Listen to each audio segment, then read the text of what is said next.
శుక్లాం బ్రహ్మ విచారసార పరమాద్యాం జగద్వ్యాపినీం వీణా పుస్తకధారిణీం అభయదాం జాడ్యాంధకారాపహాం హస్తే స్ఫాటికమాలికాం విదదత్తీం పద్మాసనే సంస్థితాం వందే తాం పరమేశ్వరీం భగవతీం బుద్ధిప్రదాం శారదాం. శ్రీ మహాగణాధిపతయే నమః. శ్రీ మహాసరస్వత్యై నమః. శ్రీ గురుభ్యో నమః. ప్రేక్షకులకు నూతన సంవత్సర క్రోధీనామ సంవత్సర ఉగాది శుభాకాంక్షలు.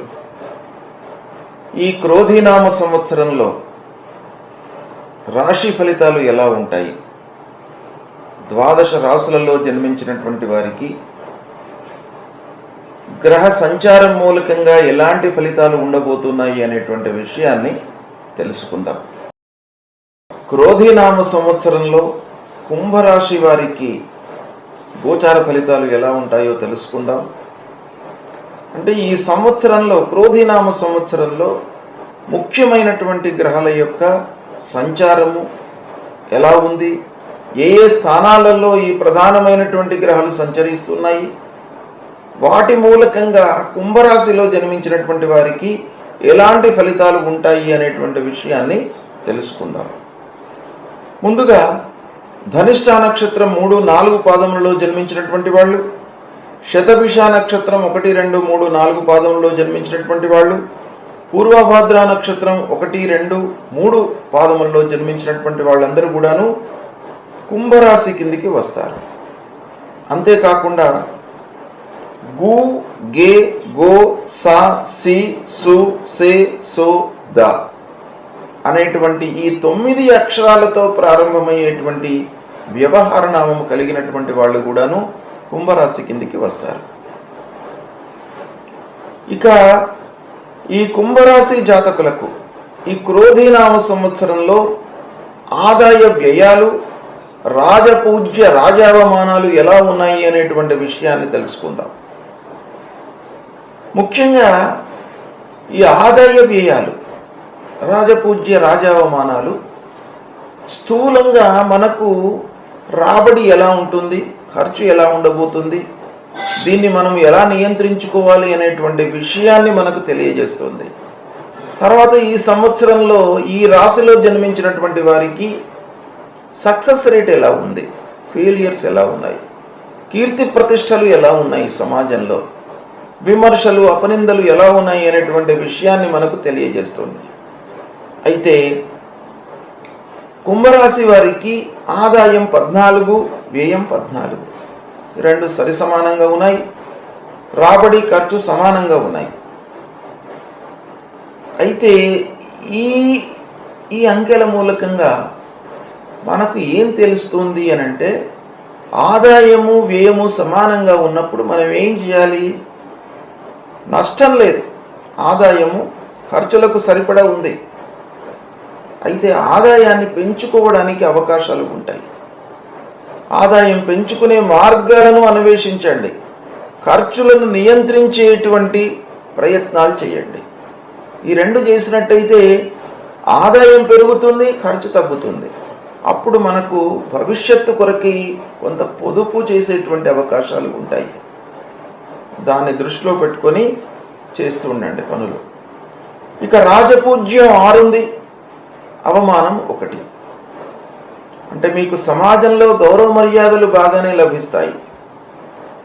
ఇక అవమానం తక్కువ మోతాదులో ఉంది కాబట్టి సక్సెస్ రేటు ఎక్కువ ఉంది, ఫెయిల్యూర్స్ తక్కువ ఉన్నాయి. కార్య సాఫల్యత ఎక్కువగా ఉంది, అపజయాలు తక్కువగా ఉన్నాయి. కాబట్టి మీకు ఇబ్బంది లేదు. కొంత ఆలోచించి మీరు పనులు చేసినట్టయితే మీకు చాలా విషయాలలో సత్ఫలితాలు కలుగుతాయి అనేటువంటి విషయాన్ని ఈ ఆదాయ వ్యయాలు, రాజపూజ్య రాజావమానాలు తెలియజేస్తున్నాయి. ఇది ఒక రకమైన ఫ్యాక్టర్ మనకు. ఇక గ్రహస్థితి ఎలా ఉంది, ప్రధానమైనటువంటి గ్రహాల యొక్క సంచారము, అందులో ముఖ్యమైనటువంటి గ్రహ గురువు, ఆ గురువు యొక్క సంచారం ఎలా ఉంది అని అంటే 22 ఏప్రిల్ 2023 నుండి 1/5/2024 వరకు గురువు మేషరాశిలో సంచరిస్తున్నాడు. ఈ మేషరాశిలో సంచరించడం అనేటువంటిది కుంభరాశి వారికి తృతీయ స్థానం అవుతుంది. ఈ తృతీయ స్థానంలో సంచారము ప్రతికూలంగా ఉంటుంది. అంటే ఉగాది తర్వాత 1 నెల వరకు తృతీయ స్థానంలో ఉన్నాడు. ఈ తృతీయ స్థానంలో సంచరించడం మూలకంగా చేసేటువంటి వృత్తి లోపల మనకు ఇబ్బందులు ఎదురయ్యే అవకాశాలు ఉంటాయి. బాధక స్థానం అనవసరమైనటువంటి ఇబ్బందులను క్రియేట్ చేస్తాడు. ప్రతి విషయంలోనూ ఆలస్యము, ఆటంకాలు, వీటి మూలకంగా వృత్తిని చేంజ్ చేయాలి అనేటువంటి ఆలోచన వస్తూ ఉంటుంది.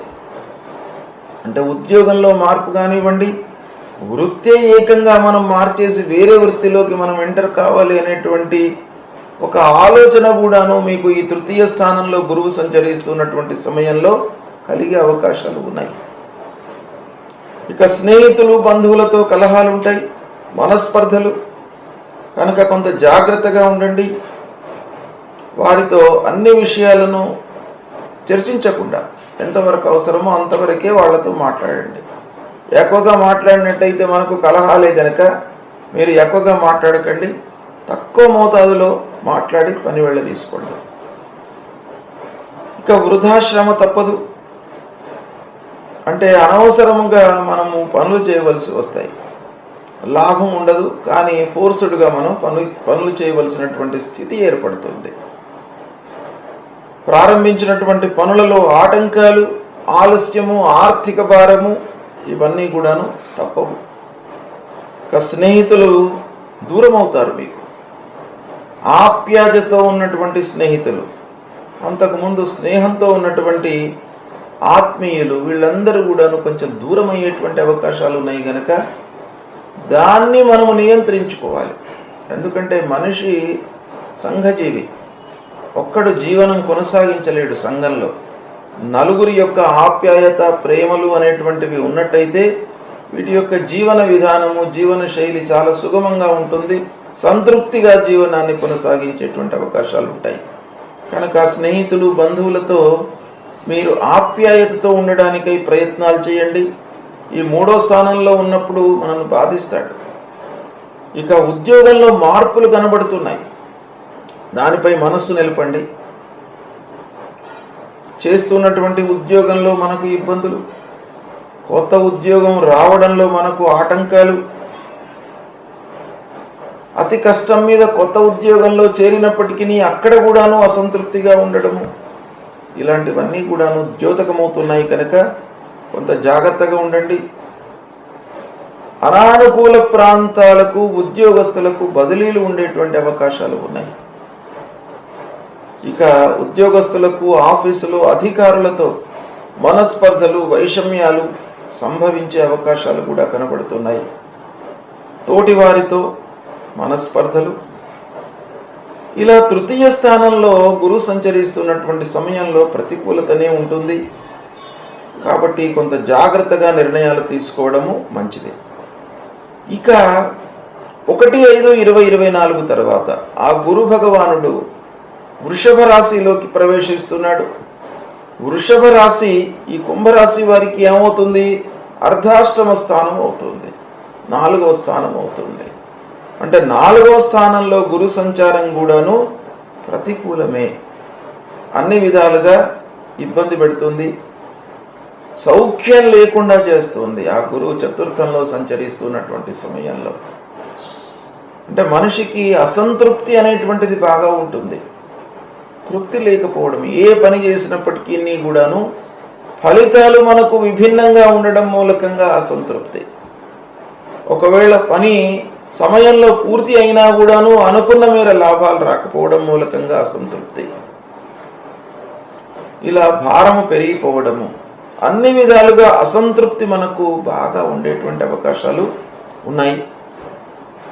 ఇక దగ్గరి వారితో మనస్పర్ధలు, కలహాలు ఉంటాయి. ఇంటిలో భార్య పిల్లలతో అనవసరమైనటువంటి చర్చల మూలకంగా ఇబ్బందులు. అయితే వాగ్వివాదాలకు మటుకు మీరు దూరంగా ఉండాలి. అనవసరమైనటువంటి చర్చలు చేయకూడదు. మధ్యవర్తిత్వం వహించకూడదు. మధ్యవర్తిత్వం వహించినట్టయితే మీరు ఇబ్బందుల పాలవుతారు. ఏదో నేను ఆ సమస్యను పరిష్కరిస్తాను అని చెప్పేసి వాళ్ళిద్దరి మధ్యన మీరు వెళ్ళినట్టయితే ఆ సమస్య మీ పైన పడుతుంది. అనవసరమైనటువంటి కష్టాలు కొని తెచ్చుకున్నటువంటి వాళ్ళు అవుతారు. కనుక జాగ్రత్తగా ఉండండి. పనులను ప్రయత్నించి చేయండి. అంటే ప్రణాళికాయుతంగా చేయండి. బ్లైండ్గా పనులు చేసినట్టయితే మీకు కష్టం తప్పదు, నష్టాలు వాటిల్లేటువంటి అవకాశం ఉంది. కనుక ప్లానింగ్ అనేటువంటిది చాలా అవసరము. ఇక వ్యాపారస్తులు ముఖ్యంగా బ్లైండ్గా పెట్టుబడులు పెట్టకూడదు.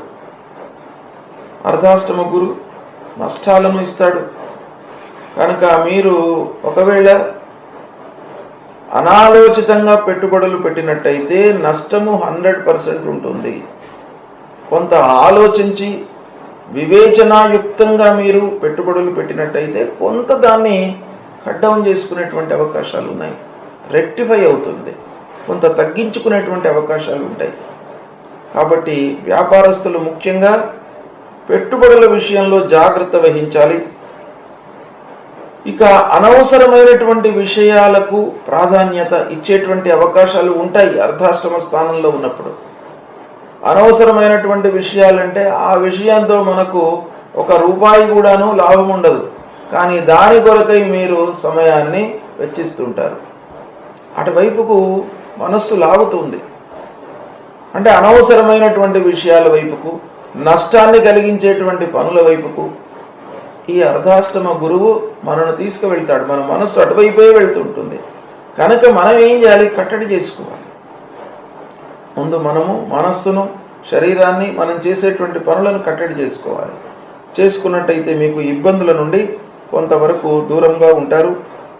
ఇక మానసిక ఇబ్బందులు, క్రయ విక్రయాలలో అనుకున్న మేర లాభాలు ఉండకపోవడము, నిర్ణయాలలో సందిగ్ధత, అంటే డిసిషన్ మేకింగ్ అనేది చాలా ప్రాబ్లమెటిక్ అవుతుంది మీకు అర్ధాష్టమ స్థానంలో ఉన్నప్పుడు. మీరు సరి అయిన డిసిషన్స్ తీసుకోలేరు. వాటి మూలకంగా నష్టం వాటిల్లుతుంది. అంటే డిసిషన్ తీసుకోవడం అనేది కొన్నిసార్లు యాదృచ్ఛికమే. ఎంత ఆలోచించి మనము డిసిషన్స్ తీసుకున్నా, నిర్ణయాలు తీసుకున్నా కూడాను ఎన్నో విషయాల యొక్క ప్రభావం మూలకంగా అది ఈ ఫలితం ఆధారపడి ఉంటుంది. కాబట్టి అది కొంతవరకు యాదృచ్ఛికమే. భగవంతుడి యొక్క అనుగ్రహం ఉండాలి తీసుకున్నటువంటి నిర్ణయం సక్సెస్ కావాలి అని అంటే. అయితే ఈ అర్ధాష్టమ స్థానంలో ఉన్నప్పుడు ఏమవుతుంది? నిర్ణయాలు తీసుకోలేరు, సరి అయిన సమయంలో నిర్ణయాలు తీసుకోలేరు. తద్వారా మీకు నష్టం వాటిల్లేటువంటి అవకాశాలు ఉన్నాయి. కనుక మీరు చేయవలసినటువంటి కర్తవ్యం ఏంటంటే నిర్ణయం తీసుకునేటప్పుడు జాగ్రత్త పడండి, సరి అయిన సమయంలో నిర్ణయాలు తీసుకోండి. ఈ విధంగా గురువు అర్ధాష్టమ స్థానంలో ఉన్నాడు. అంటే ప్రారంభంలో తృతీయ స్థానము ప్రతికూలము, దాని తర్వాత కూడాను అర్ధాష్టమ స్థానం ప్రతికూలము. ఓవరాల్గా క్రోధీనామ సంవత్సరం మొత్తం కూడాను కుంభరాశిలో జన్మించినటువంటి వారికి గురు భగవానుడి యొక్క సంచారము ప్రతికూలంగా ఉంది. జాగ్రత్తలు తీసుకోవాలి. ఇక రెండవ గ్రహము, ప్రధానమైనటువంటి గ్రహము శని. ఈ శనీశ్వరుడు ఎలా ఉన్నాడు? కుంభరాశిలో సంచరిస్తున్నాడు. గత సంవత్సరం 17/1/2023 నుండి 29/3/2025 వరకు కుంభరాశిలో సంచరిస్తున్నాడు. కుంభరాశిలో సంచరించడం అంటే ఈ కుంభరాశి వారికి జన్మస్థానం అవుతుంది. అంటే జన్మస్థానంలో శనీశ్వరుడు సంచరిస్తున్నాడు. ఇది కూడాను ప్రతికూలం. జన్మస్థానంలో శని సంచారము, ఏలినాటి శని జన్మస్థానంలో ఉన్నాడు, మధ్యలో ఉన్నాడు. అంటే 7.5 సంవత్సరాల లోపల మధ్యలో ఉన్నాడనమాట. కనుక శరీరంపై ప్రభావాన్ని చూపిస్తాడు. అంటే ఆరోగ్యాన్ని జాగ్రత్తగా చూసుకోవాలి. ఆరోగ్యానికి ప్రథమ ప్రాధాన్యత ఇవ్వాలి. ఆహార నియమాలను పాటించాలి. సమయానికి భుజించాలి. కాలయాపన చేయకుండా పనులపైన మనస్సు నిలిపి పనులు చేయాలి. ఇవి తప్పకుండా ఈ జన్మస్థానంలో ఉన్నప్పుడు మీరు చేయవలసినటువంటి కర్తవ్యం.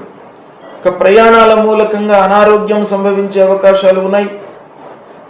తద్వారా అలసట, వృధా ఖర్చులు, ఆత్మీయులు బంధువులతో మనస్పర్ధలు, కలహాలు, విరోధాలు ఇలాంటివన్నీ కూడాను కలిగే అవకాశాలు ఉన్నాయి. ప్రారంభించినటువంటి పనులు ముందుకు సాగవు. జన్మస్థానంలో ఉన్నాడు. ఈ జన్మస్థానంలో ఉన్నప్పుడు ఏంటంటే ముఖ్యంగా మీకు అశ్రద్ధ అనేటువంటిది బాగా ఆవహించుకుపోతుంది. పనులను పోస్ట్పోన్ చేయాలి అనేటువంటి మనస్తత్వం బాగా పెరుగుతుంది. ఈ పోస్ట్పోన్మెంట్ నేచర్ అనేది కూడాను మంచిది కాదు. కానీ ఈ శనీశ్వరుడు అలాంటి నేచర్ను మీకు ఈ సమయంలో ఇస్తాడు. దాన్ని దృష్టిలో పెట్టుకొని మీరు ఏం చేయాలి? పోస్ట్పోన్మెంట్ కాకుండా ఒక పని మీ చేతిలో ఉంది, సాధ్యాసాధ్యాలను ఆలోచించి దాన్ని సార్ట్అవుట్ చేసుకోండి. ఆ పనిని పూర్తి చేసుకోండి, అయిపోతుంది. లాభ నష్టాలు దాని తర్వాత, కానీ ఆ పని అయితే మీరు పూర్తి చేయండి. అలాంటి మనస్తత్వం మీకు ఈ శని మూలకంగా కలుగుతుంది కనుక కొంత జాగ్రత్తగా ఉండాలి. వృధా ఖర్చులు ఉంటాయి, దాన్ని కట్టడి చేసుకోండి. స్థిరమైనటువంటి ఆలోచనలు ఉండవు. ముఖ్యంగా చంచలమైనటువంటి ఆలోచనలు. ఈ పని చేయాలన్నా, కాదు ఈ పని చేస్తే బాగుంటుందేమో, లేదు ఆ పనిలో నష్టం వాటిల్తుందేమో, ఇంకో పని చేస్తే బాగుంటుందేమో, ఇలాంటి మనస్తత్వము బాగా డెవలప్ అవుతుంది. అస్థిరమైనటువంటి ఆలోచనలు ఉంటాయి. ఈ అస్థిరమైనటువంటి ఆలోచనల మూలకంగా కూడాను పనులు ముందుకు సాగవు. ఒక స్థిరమైనటువంటి ఆలోచనలతో ముందుకు వెళితే ఆ పనిలో మనం ముందుకు వెళ్తాం. లాభ నష్టాలు దాని తర్వాత. ముందైతే ఆ పనిని పూర్తి చేయాలి మనం. అలాంటి అస్థిరమైనటువంటి ఆలోచనలు శనేశ్వరుడు ఇచ్చే అవకాశాలు ఉన్నాయి. ఇక సమాజంలో గౌరవ మర్యాదలు వాటికి భంగం వాటిల్లేటువంటి అవకాశాలు ఉన్నాయి. కనుక కొంత జాగ్రత్తలు తీసుకోవడం చాలా అవసరము. అయితే ఒకటేంటంటే కుంభరాశికి అధిపతి కూడాను శనీశ్వరుడే కనుక ఆ కుంభరాశి జాతకులకు కొంత తక్కువ మోతాదులో అనర్థాన్ని కలిగిస్తాడు. కానీ మొత్తానికి శనీశ్వరుడు జన్మస్థానంలో ఉండడం అనేది ప్రతికూలమే గనక అన్ని రకాలుగా ఆలోచించి నిర్ణయాలు తీసుకోవడము మంచిది. ఇక మూడవ గ్రహ రాహువు. రాహువు 29/11/2023 నుండి 18/5/2025 వరకు మీనరాశిలో సంచరిస్తున్నాడు. మీనరాశిలో సంచరించడము కుంభరాశిలో జన్మించినటువంటి వారికి ద్వితీయ స్థానం అవుతుంది. ఈ ద్వితీయ స్థానంలో సంచరించడం కూడాను ప్రతికూలమే. ద్వితీయ స్థానంలో సంచరించడం మూలకంగా ఏమవుతుంది? పెట్టుబడులపై ప్రభావాన్ని చూపిస్తాడు. అంటే రెండవ స్థానం ధనస్థానం. రాబడి ఎక్కడి నుంచి వస్తుంది? రెండు రకాలుగా చేసేటువంటి వృత్తిరీత్యా, ఉద్యోగం రీత్యా, లేదా పెట్టినటువంటి పెట్టుబడుల రీత్యా మనకు ఆదాయం రావాలి. వీటన్నిటిపైన కూడాను ప్రభావం చూపిస్తాడు రాహువు. కాబట్టి పెట్టుబడుల మూలకంగా మనకు నష్టం వాటిల్లేటువంటి అవకాశం ఉంది. తద్వారా రాబడి లోపల మనకు తగ్గుదల కనబడుతుంది. ఆదాయంలో హెచ్చు తగ్గులు ఇలాంటివన్నీ ఉండడం మూలకంగా భయభ్రాంతులకు గురయ్యేటువంటి అవకాశాలు ఉన్నాయి. ఆదాయం లేకపోయేటప్పటికీ కుటుంబం లోపల కూడాను మనకు భార్య పిల్లలతో, కుటుంబ పెద్దలతో మనస్పర్ధలు, కలహాలు ఇవన్నీ కూడాను వాటిల్లేటువంటి అవకాశాలు బాగా కనబడుతున్నాయి.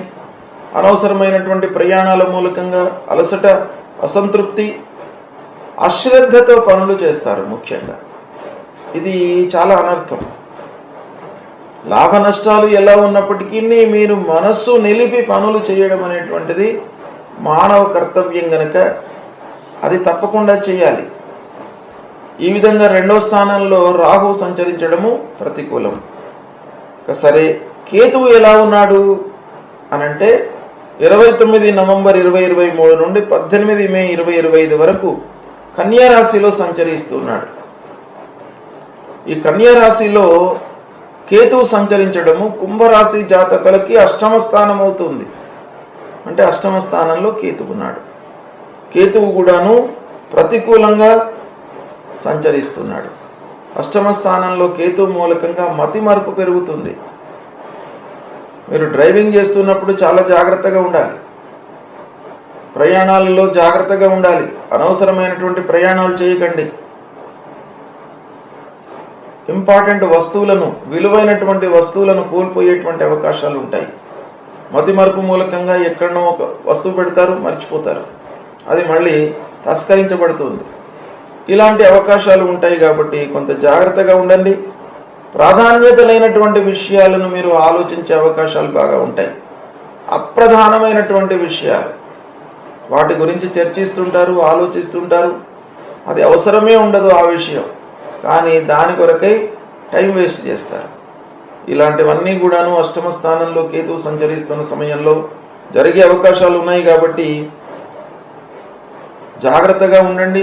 ఆరోగ్యానికి ప్రథమ ప్రాధాన్యత ఇవ్వండి. ఈ విధంగా మొత్తం మీద ఆలోచించినట్టయితే కుంభరాశి వారికి ప్రధానమైనటువంటి గ్రహాలు ప్రతికూలంగా ఉన్నాయి.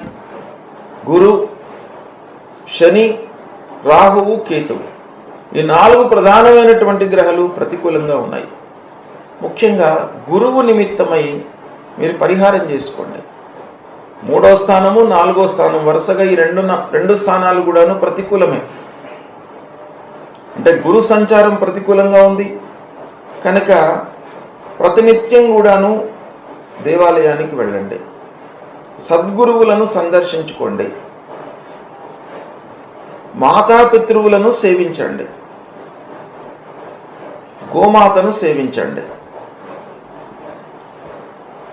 ఇక గురు భగవానుడికి సంబంధించినటువంటి శ్లోకాన్ని ప్రతినిత్యం కూడాను జపించండి.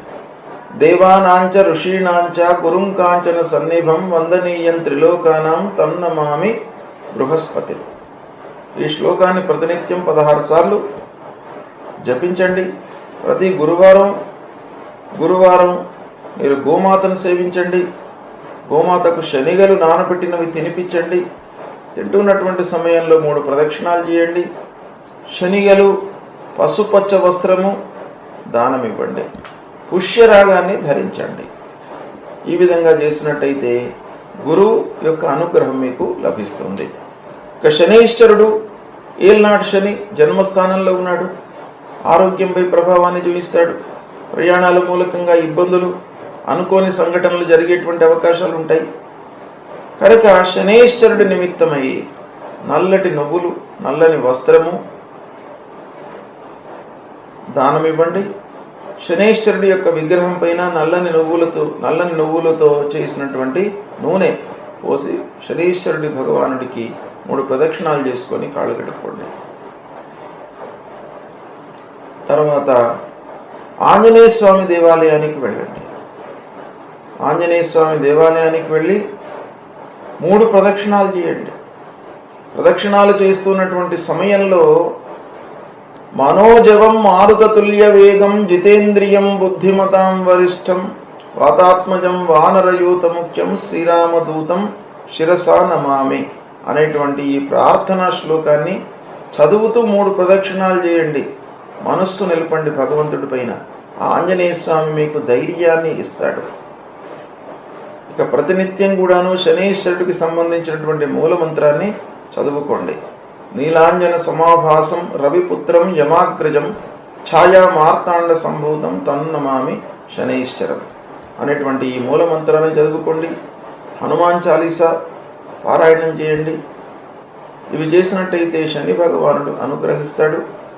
తప్పకుండా శనికి సంబంధించినటువంటి దుష్ప్రభావం తగ్గుతుంది. ఇక రాహువు 2వ స్థానంలో ఉన్నాడు. రాహువు కూడాను ప్రతికూలంగా ఉన్నాడు.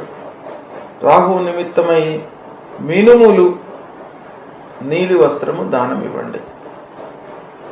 గోమేధికాన్ని ధరించండి. రాహు ప్రీత్యర్థమై రాహువుకు సంబంధించినటువంటి ఆ మూలమంత్రాన్ని జపించుకోండి. అర్ధకాయం మహావీర్యం చంద్రాదిత్య విమర్దనం సింహికా గర్భ సంభూతం తం రాహుం ప్రణమామ్యహం అనేటువంటి ఈ శ్లోకాన్ని ప్రతినిత్యం కూడాను 18 సార్లు జపించండి. రాహువుకి అధిష్టాన దేవత అమ్మవారు దుర్గామాతను పూజించండి. దుర్గా దేవాలయానికి వెళ్ళండి. ఆ దుర్గామాత ముందు నిశ్చలమైనటువంటి మనస్సుతో నిలబడి 3 నిమిషాలు నిలబడండి. అమ్మవారిని కోరుకోండి, ప్రార్థించండి. దుర్గే స్మృత హరతి భీతిమశేష జంతో స్వస్థై స్మృత మతిమతీవ శుభాన్ దదాసి దారిద్ర్య దుఃఖ భయహారిణికా త్వదన్య సర్వోపకార కరణాది సదార్ద్ర చిత్త అనే ఈ శ్లోకాన్ని పఠిస్తూ అమ్మవారిని దర్శించుకోండి. తప్పకుండా మీకు రాహు మూలకంగా కలిగేటువంటి దుష్ప్రభావం దూరం అవుతుంది. ఇక కేతువు అష్టమ స్థానంలో ఉన్నాడు. కేతువు కూడాను మీకు ప్రతికూలంగా ఉన్నాడు. అష్టమ స్థానంలో కేతువు మూలకంగా ఇబ్బందులు తప్పవు. ఆకస్మికమైనటువంటి ఇబ్బందులు వస్తుంటాయి. ప్రయాణాల మూలకంగా కానివ్వండి, ఊహించని ఘటనలు మనకు జరగడము, అపమృత్యు దోషాలు, ఇలాంటివి ఎన్నో జరిగే అవకాశాలు ఉన్నాయి. కాబట్టి కేతు ప్రీత్యర్థమై ఉలువలు దానం ఇవ్వండి, వైడూర్యాన్ని ధరించండి, చిత్ర వస్త్రం దానం ఇవ్వండి. ఇక కేతువుకు సంబంధించినటువంటి మూలమంత్రం ఫలాశ పుష్ప సంకాశం తారక గ్రహమస్తకం రౌద్రం రుద్రాత్మకం ఘోరం తం కేతుం ప్రణమామ్యహం అనేటువంటి ఈ మూలమంత్రాన్ని ప్రతినిత్యం కూడాను జపించండి. కేతువుకు అధిష్టాన దేవత గణపతి, మహాగణాధిపతిని సేవించండి. గణపతి దేవాలయానికి వెళ్ళండి. గణపతి దేవాలయానికి నిత్యము వెళ్ళండి. ఈ అష్టమ స్థానంలో కేతు మూలకంగా ఇబ్బందులు తప్పవు. ఆకస్మికమైనటువంటి సంఘటనలు జరగకుండా గణపతిని వేడుకోండి. అంటే మనకు తెలిసి ఏదైనా సంఘటన జరిగితే దాన్ని మనం రెక్టిఫై చేసుకోవడానికి అవకాశం ఉంటుంది. కానీ అకస్మాత్తుగా మనకు జరిగిందనుకోండి, అనుభవించడం తప్ప మనం ఏం చేయలేం గనక అలాంటి సంఘటనలు జరగకుండా భగవంతుణ్ణి ప్రార్థించండి. ఆ గణాధిపతి దేవాలయానికి వెళ్ళి గణపతిని స్మరిస్తూ 3 ప్రదక్షిణాలు చేయండి. వక్రతుండ మహాకాయ సూర్యకోటి సమప్రభ నిర్విఘ్నం కురుమే దేవ సర్వకార్యేషు సర్వదా అనేటువంటి శ్లోకాన్ని పఠించండి. ఆ కేతు యొక్క అనుగ్రహం లభిస్తుంది. ఈ విధంగా ఈ కుంభరాశిలో జన్మించినటువంటి వారికి ఈ క్రోధినామ సంవత్సరంలో ప్రధానమైనటువంటి గ్రహాల యొక్క స్థితి ప్రతికూలంగా ఉంది. అధైర్యపడవలసినటువంటి అవసరం లేదు. ఆదాయ వ్యయాలు, రాజపూజ్య రాజావమానాలు అనుకూలంగా ఉన్నాయి. కనుక ఈ పరిహారాలు చేసుకున్నట్టయితే మీకు సుఖమయమైనటువంటి జీవితము ఈ సంవత్సరము కొనసాగుతుంది. శుభం.